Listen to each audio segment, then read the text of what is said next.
Good morning, ladies and gentlemen. Today I'm going to tell you the story of Maleficent. In a faraway land, there was a kingdom led by the king and queen. The king was a brave and a prudent king, while the queen was a very kind and wise woman. But despite being the king and queen, their life was less happy and incomplete because they did not have a child, and it made them really sad. Until one day, the queen finally gave birth to a beautiful little daughter named Princess Aurora. They named her after the dog. The birth of this little princess made the entire kingdom happy. The king decided to make a big party celebration to welcome his daughter. He invited all the people and also all the fairies that live in the kingdom, in hope that they will give blessing to his daughter. In that time, there were three most good fairies: Flora, Fauna, and Merryweather. The celebration party was running on. All the fairies started to gather around to surround the child to give their blessing. One by one uttered the blessing. "I'll give you beauty," said Flora. "I'll give you a beautiful voice," said Fauna. But when Merryweather was just about to give her blessing, the evil fairy Maleficent appeared. "I too have a gift to bestow on the child." No, Maleficent was not going to give her blessing, but instead she was going to curse her. "Before the sun sets on her 16th birthday, she shall break her finger on a spinning wheel and die." And suddenly she disappeared.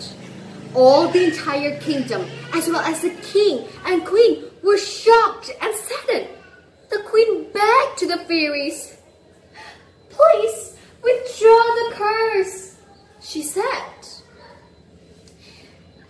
"I'm sorry, my queen, but what has been spoken is irrevocable," Flora said. But Fauna tried to calm her down. "You do not worry. The princess will not die. She will just fall into a deep sleep, and this curse will be lost if her true love kisses her." Hearing this, the king and queen relieved. But still, they decided to get rid of all of the needle in that palace, and they agreed to let the fairies take her child away until her 16th birthday. And so, deep in the forest, the fairies dressed as a peasant woman and called her Briar Rose, and they raised her as their own. Time passed by. Briar Rose had grown into a beautiful princess. She was very kind and she had a beautiful voice too.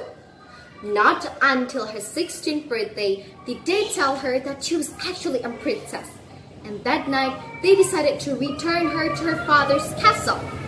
But by then, Briar Rose had met a guy in the forest and had fallen in love.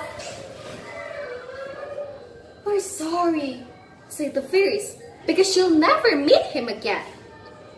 At the palace, they let her alone just for a moment to dry her tears. But a moment it was all it took for Maleficent to find Aurora and lure her to a spinning wheel in a high tower. "Touch it! Touch it, I say!" Maleficent commanded. And as if in a dream, Aurora pricked her finger and fell into a cold floor, fast asleep.